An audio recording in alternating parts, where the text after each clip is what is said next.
Sir ଆଜି ରାଇନ୍ଦୋଲା ସିଂହଙ୍କର ଶ୍ରାଦ୍ଧ ବାର୍ଷିକ କଣ କହିବେ ଆଉ ଉପରେ ରାଇନ୍ଦୋଲା ବୋଧେ ତାଙ୍କୁ 50 ବର୍ଷ ହେଲାନି ସେ ଆମକୁ ଛାଡ଼ି ଚାଲିଗଲେ। ତାଙ୍କର ଆଜି ଶ୍ରାଦ୍ଧ ଦିବସ ଅଛି। ତାଙ୍କର ବିଷୟରେ ସବୁ କିଛି ଜାଣିଛନ୍ତି। ସେ ଗୋଟେ ଆଦର୍ଶ ମୁଖ୍ୟମନ୍ତ୍ରୀ ଥିଲେ, ଗୋଟେ ଗୁଡ୍ ଆଡମିନିଷ୍ଟ୍ରେଟର ଥିଲେ, ବଢ଼ିଆ ଆଡମିନିଷ୍ଟ୍ରେସନ କରୁଥିଲେ।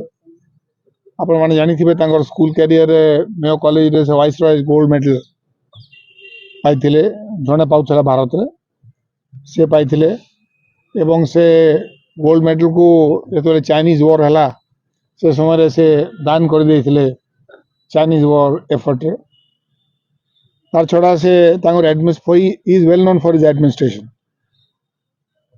ଗୋଟେ ନି ମୁଖ୍ୟମନ୍ତ୍ରୀ ମୁଁ ଭାବୁଛେ ଭାରତରେ ଥିବେ ଯେ ତାଙ୍କର ନିଜର ବିରୁଦ୍ଧରେ କିଏ ଡିମାଣ୍ଡ କଲେ ଯେ ନିଜେ ସିବିଆଇ ଇନକ୍ୱାରି ଲଗାଇ ଦେଇଥିଲେ, ଆଉ ସେଠୁ ସେ ସ୍କଟ୍ ଫ୍ରି ଚାଲିଗଲେ। ଅନେକ ଲୋକକୁ ଅସୁବିଧା ହେଇଗଲା।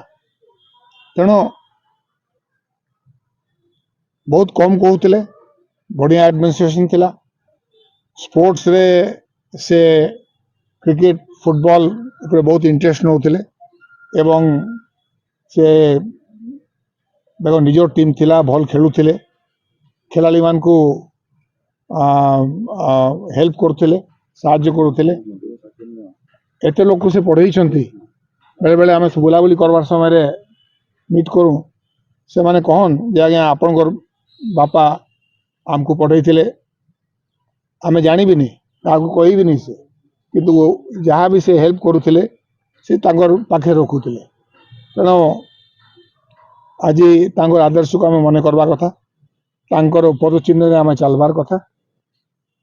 ରାଜନୀତି ଏବଂ ଆଡମିନିଷ୍ଟ୍ରେସନ ବହୁତ ଚେଞ୍ଜ ହେଇଯାଇଛି ସେ ଦିନରୁ, କିନ୍ତୁ ତାଙ୍କ କଥା ମନେ ରଖି ଆମେ ପିଲାମାନେ ସବୁ ଆଦର୍ଶ ରାସ୍ତାରେ ତାଙ୍କ ପଦଚିହ୍ନରେ ଚଲବାର ଚେଷ୍ଟା କଲେ।